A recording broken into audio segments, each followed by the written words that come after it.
Hoy vamos a tener quien nos acompaña, es el contador Guillermo Poch, tributarista y máster en finanzas, quien le doy la bienvenida.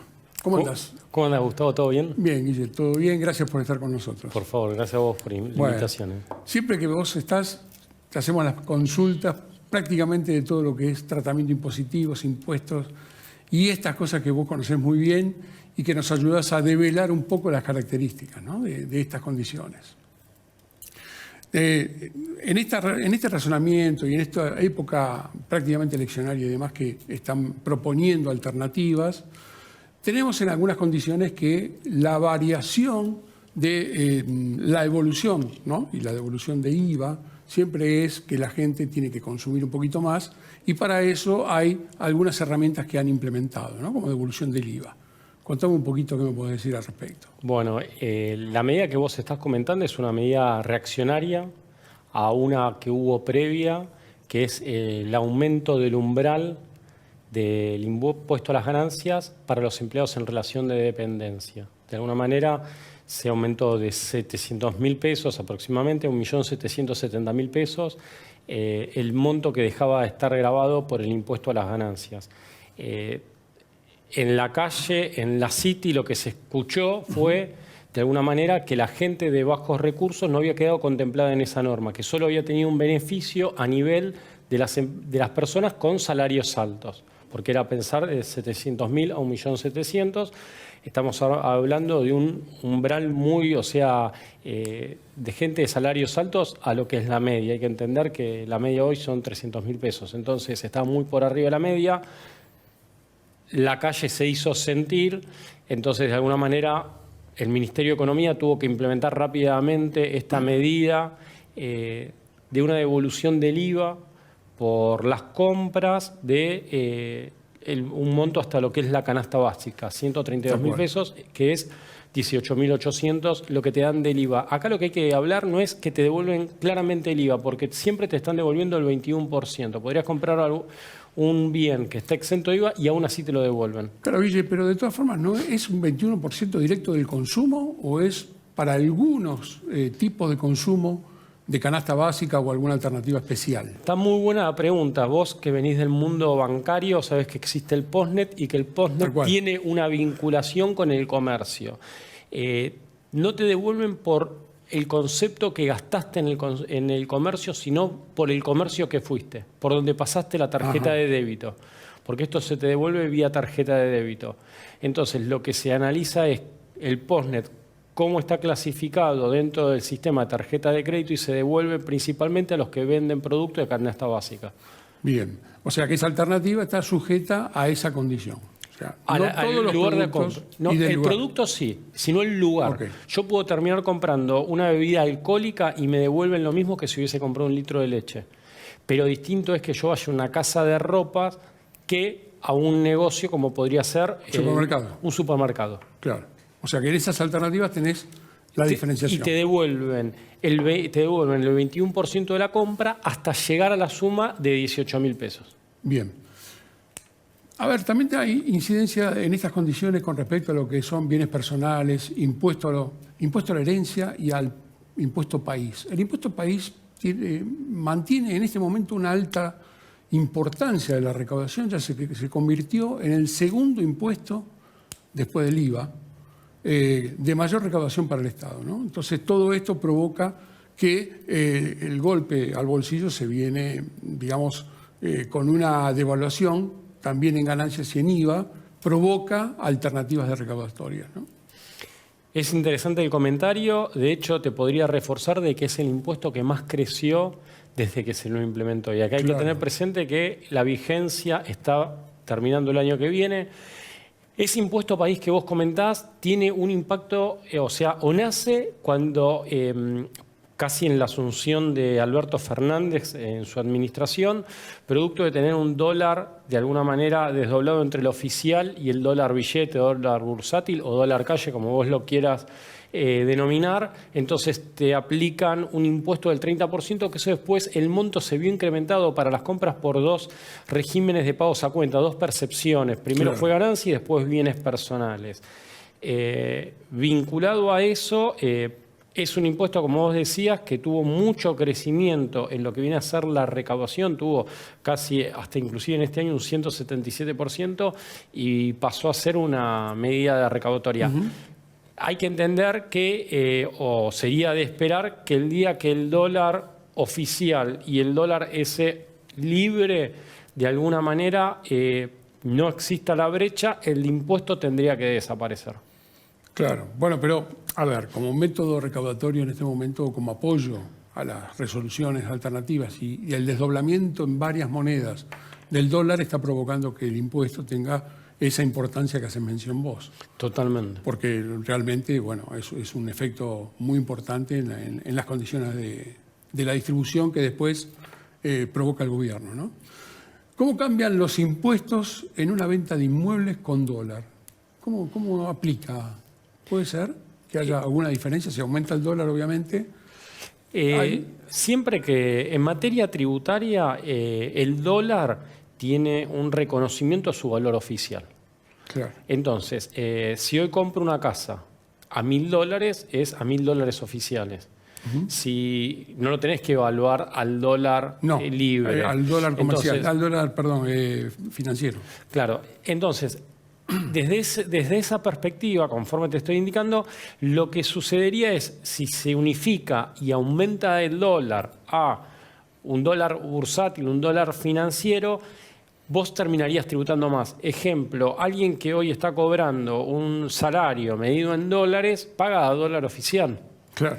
O sea, tiene ese impacto, o sea, y lo mismo pasa a nivel del impuesto sobre bienes personales. Cuando vos haces el cálculo, la estimación del gravamen, la tenencia de moneda extranjera o un bien en el exterior, lo considerás a un dólar oficial para la evaluación. Entonces, si hubiese una modificación en ese sentido, aumentaría el costo, el peso del gravamen. Claro, porque automáticamente se iría a ese valor financiero de la tributación que tiene que pagar, ¿no? Totalmente. Hoy, en relación a esto, Gustavo, lo que vos decís, sucedería la siguiente situación. Hoy la tasa efectiva de tributación podemos hablar que es un poco más baja, porque si el dólar está aún en dólar oficial es el 40% del dólar bursátil, del dólar financiero, la tasa tributaria efectiva se ve reducida. Claro. Otro de los temas que a mí me surgió esta semana, porque no lo había sentido nombrar, que es el impuesto cedular. Que eso va a estar en vigencia a partir de este próximo año, ¿no? O sea, ya prácticamente ya está definido. Explícame qué es un poco. De alguna manera, mira... sencillo, ¿no? Porque no, es sencillo, me río porque a lo que te referís es el impuesto a las ganancias. Sí. Después hubo un impuesto cedular en la reforma de administración Macri que se le puso impuesto cedular. Y ahora nuevamente se habla de impuesto cedular para esos salarios, en definitiva, que están por sobre 1.770.000, que son 15 sueldos vitales y móviles. Y me reí un poco porque el impuesto a las ganancias es cedular por sí mismo. Es un impuesto que tiene... ¿El impuesto es? No, el impuesto tiene categorías. Sí, antes era la primera, segunda, la tercera, la cuarta, después se agregó la quinta, la sexta. Entonces, es más una denominación, llámalo, casi te diría, está escrito en la ley, no se puede decir que el legislador se equivocó, pero es una denominación un poco... no del todo técnicamente o teórica correcta. ¿Qué es el impuesto cedular? Es que vos le das un tratamiento particular a un determinado tipo de renta. Vinculado a esto es todos aquellos salarios que superan el monto que yo te dije, pasan a tener inclusive una alícuota distinta a la alícuota que siempre hablamos del 35%. Ahí hay una escala que está medida por sueldos mínimos vitales y móviles. La verdad, Gus, yo llamaría más un impuesto sobre las altas salarios y lo resolvería. A veces se llama impuesto cedular, presta un poco de confusión. A mí totalmente. Yo no entiendo mucho por un lado y por otro lado. Cuando me dice cedular, digo, no sé qué es. Vamos a preguntarle a quién sabe. Para eso, bueno, te preguntaba. En este contexto, ¿no? Ya que hablamos de inflación y de todo lo demás, ¿quiénes ganan y quiénes pierden de esta alternativa tributaria y general? Mira, tengo un artículo escrito sobre este tema. Yo lo leí, está claro que ya lo leí. Y los problemas que genera la inflación. O sea, la inflación, yo te diría casi, sería preferible que a nivel argentino le empecemos a poner el nombre de que lo que pierde el valor es la moneda, no que suben los precios. Lo ideal sería eso para reconocer qué es realmente la inflación, porque a veces dice subieron los precios, no, lo que pasa es que perdió valor La moneda. la moneda, el efecto es el mismo, tenés que poner más billetes para adquirir la misma cosa. ¿Quiénes se ven beneficiados? Los que corren más rápido. O sea, muchas veces aquel que está teniendo tal vez hasta un sentido patriótico y quiere aguantar un poco, la inflación de alguna manera lo pasa por encima. Entonces, la inflación muchas veces, aquel que tiene el poder de actualizar rápido los precios porque el mercado compra el bien, de alguna manera es el que se ve beneficiado. O aquel que inclusive, al no haber una variable de medida, porque cuando uno habla de inflación es medir algo con una bandita elástica, se rompe la unidad de medida, se ve perjudicado quien tiene un asalariado. La gente de bajos recursos es la que más padece la inflación. Claro, por supuesto, porque ahí el impacto es más directo en los bienes y servicios que ellos pueden llegar a tomar, ¿no? O sea, esa alternativa es bastante asimilable a las condiciones que conviven día a día. Por eso se dice habitualmente, viste, que los precios suben por ascensor, es una frase bastante dicha, Claro. y los salarios por escalera. Tal cual, es verdad. Bueno, ¿hay un valor de piso y techo de la moneda local? O sea, el peso. Sí, cuando uno siempre, viste, que cuando hablamos de moneda, tal vez buscamos siempre comparar. Sabemos que las comparaciones son odiosas, pero siempre estamos midiendo pesos versus dólar. Un punto de referencia tenés que tener. Totalmente, y es lo que tal vez llamas ahí una moneda dura, que en general es el dólar. Entonces, mirándolo en relación al precio del dólar, el dólar billete, o sea, vale lo que hoy la gente está dispuesta a pagar por ese billete. O sea, las cosas es una cuestión de oferta y demanda en un mercado regulado en donde vos tenés el precio del dólar anclado. Digamos que el dólar es una mercadería más, ¿no? Porque en definitiva le fija precio o le da punto de referencia al peso argentino. Está muy bueno. Podría estar como cualquier otro producto. Muy buena la comparativa, y viste cuando después dicen va a haber faltantes, vos pusiste un dólar muy barato, hay faltante, Claro. te aparecen las restricciones, no se pueden comprar. Me parece excelente esa comparación que hiciste, Gustavo. De alguna manera, si hoy hay un dólar billete en la calle a determinado valor y eso está restringido, no puede salir más de lo que hoy está saliendo esa moneda. O sea, porque Seguro. si no ya estaría más alto. Seguro. Las inversiones de las colocaciones que hacen los particulares en las entidades, ¿sí? Bajo esa característica, ¿hay alguna forma que la AFIP tiene un punto de referencia o conoce cuál es la inversión que tiene de toda la gente? Gus, el fisco, de alguna manera, con todos los sistemas hoy que hay, se convirtió en el famoso Gran Hermano de George Orwell, libro que seguramente todos hemos leído.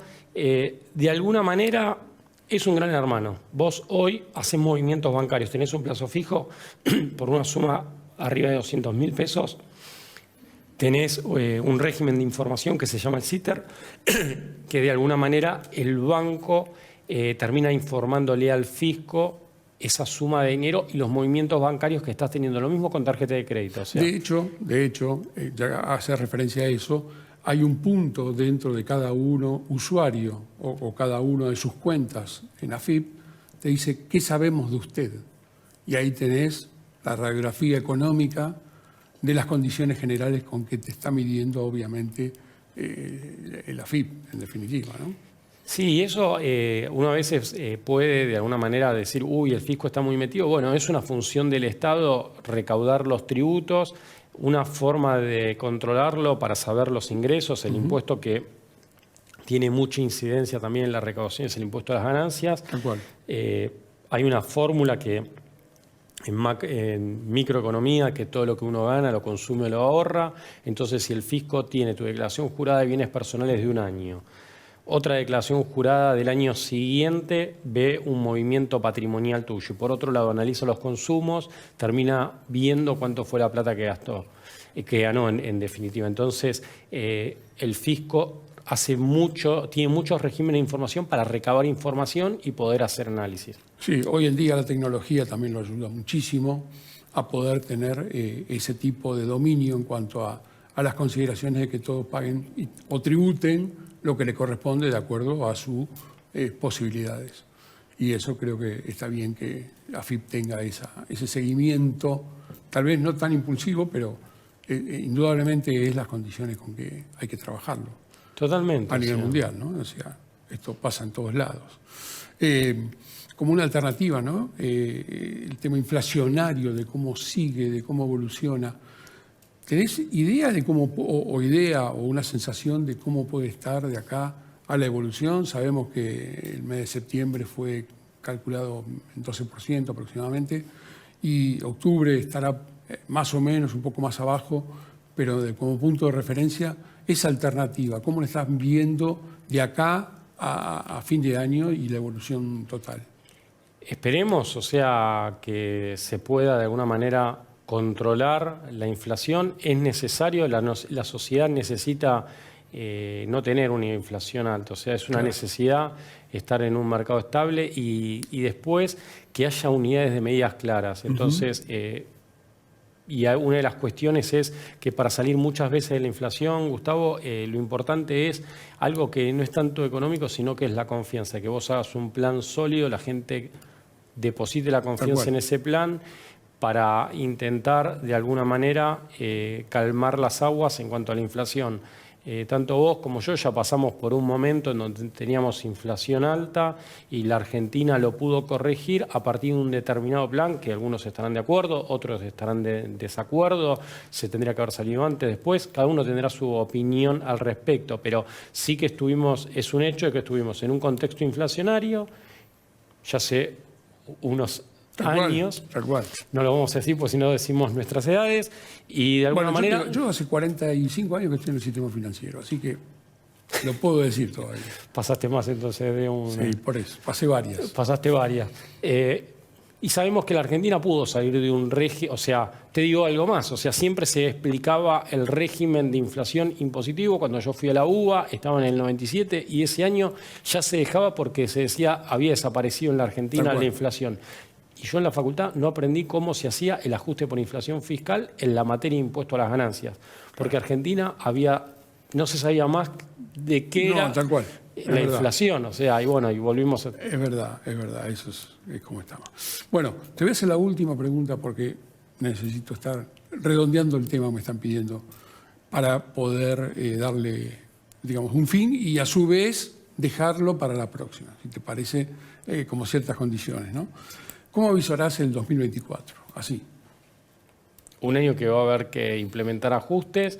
Me gustaría que suceda más una cuestión vinculada a lo que es un aumento de la recaudación porque se genera más riqueza en el país, que eso se consigue vía confianza y previsibilidad, más que la necesidad de tener que hacer tal vez ajustes que esté directamente vinculado con la gente o necesidades sociales. Eso es lo que entiendo que se debería trabajar y tal vez todos aquellos gastos que no son realmente necesarios o que no son eficientes, eliminarlos. Desde ya te agradezco mucho, Guille. Seguramente nos vamos a volver a encontrar acá. Por favor. Así que te agradezco muchísimo. Muchas gracias.